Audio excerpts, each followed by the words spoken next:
Check it out, guys. We've got a very special TFL mashup review today because to my left is the brand new Jeep Cherokee, the most off-road worthy compact crossover you can buy. And right here, this is the brand spanking new Honda CR-V, which is the best-selling compact crossover in America. So in this very special review, we're going to assign points. You guys keep score, and at the end, I'm going to tell you which one of these I would buy, and I bet you I'm going to surprise you with the results.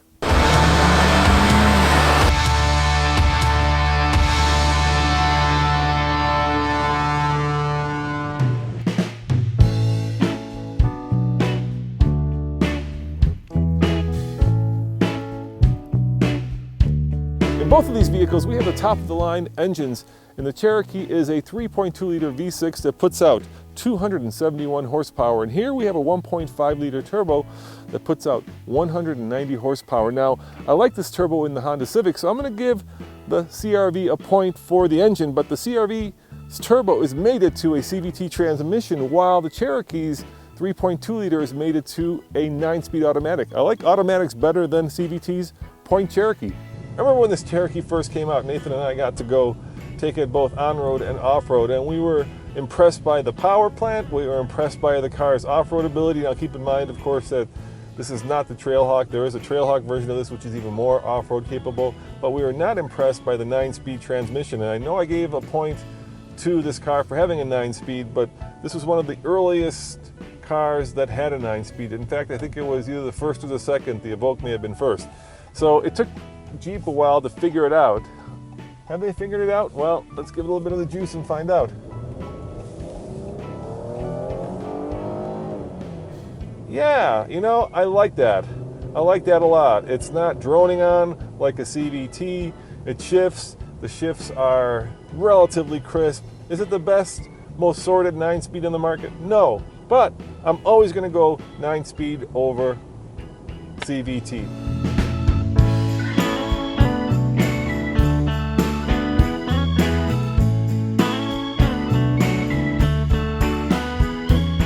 Both of these vehicles power all four wheels, but the CR-V is basically front-wheel drive, and when these wheels slip, it sends power to the back. Now, the Jeep does the same thing, but there's a difference. Jeep calls this a four-wheel drive vehicle, not an all-wheel drive vehicle. It, in essence, has a low range, which means that you can shift into low range and actually crawl 56-1, which allows this to go into those mountains, while this pretty much has to stay on a dirt road. That means point goes to Jeep.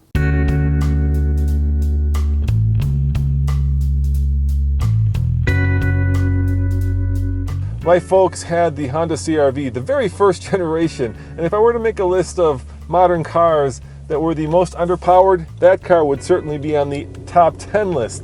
Boy, how things have changed. Now crossovers are all the rage, and back then you could understand why. All my friends' parents had Honda Accords, and all of a sudden this kind of bulbous front-wheel drive, sometimes all-wheel drive car came along, and it had room for everybody, it had room for all your stuff, it would go in most inclement weather, it would even go light off-roading, and boom, it was an instant success. Honda has stuck with that formula, and they've improved upon it by making a car that's thoughtful, that is, well, usable, that is family-friendly. I mean, these are things that will guarantee success, and that is why this car is the #1 selling vehicle in this segment. Both of these vehicles look pretty funky. When this first came out, people thought it was an alien spaceship because the headlight isn't here. It's actually right here. Now, the Honda has a lot going on in the front. I'd call it Tokyo chic. I think most people would say that this is a better looking car, but personally, I actually like the Jeep better. So I'm going to give the point for style to the Jeep. Which car would I buy in terms of ride and handling and driving dynamics? Well, that's simple. I've got a lot more power here, almost 90 horsepower more. I've got a regular transmission, and I've got a car that is much more capable off-road, so point Jeep.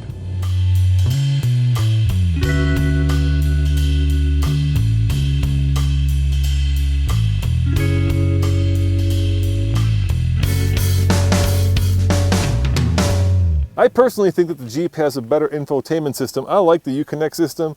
The materials are nice, everything is soft. It's a nice place to spend time. Now the Honda is actually a step above in some ways. I really like the fact that they've put the volume knob back in the radio. And when I sit in the Honda, I feel like I'm sitting in a much more premium vehicle than when I'm sitting in the Jeep. So the interior, I'm gonna give a point to the Honda. Are you guys keeping score? All right, so let's see which of these two vehicles has more, or at least more comfort in the back seat. I'm sitting behind myself and I am very comfortable. Plenty of headroom, plenty of shoulder room, plenty of everything room. This is a nice place to spend time. I think if I had a family, I wouldn't feel like I'm setting them in the penalty box by putting them in the back seat. The Jeep's back seat does something very thoughtful. Look at that, it slides. And it has a panoramic sunroof. It's got a lot more light coming in. But look at this, I'm sitting behind myself and I don't fit. My head hits because the sunroof takes up a lot more room. So even though this is a brighter place to be, it's got a lot less room. So I'm gonna give the point to the Honda for backseat comfort.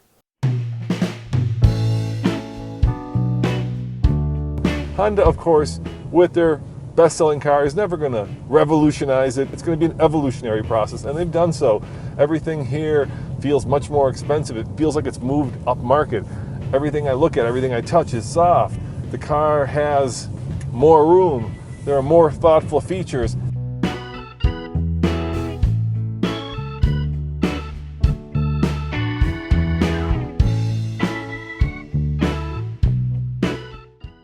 Are you guys keeping score? I've got 2 more points I'm going to assign right now because I've got the Monronis right here. The Honda gets 29 mpg combined while the Jeep gets 21. So obviously for fuel efficiency, the Honda wins. The downside, of course, is that this has an mpg that is substantially worse than the Hondas, and that's where you pay the price. And today gas is relatively cheap, but I foresee a future where fuel prices are going to go up, and that's probably the better car, the Honda, to have. And when it comes to price, as tested, the Jeep $42,945, almost $43,000. The Honda $34,595, or about $9,000 less. So once again, another point goes to Honda.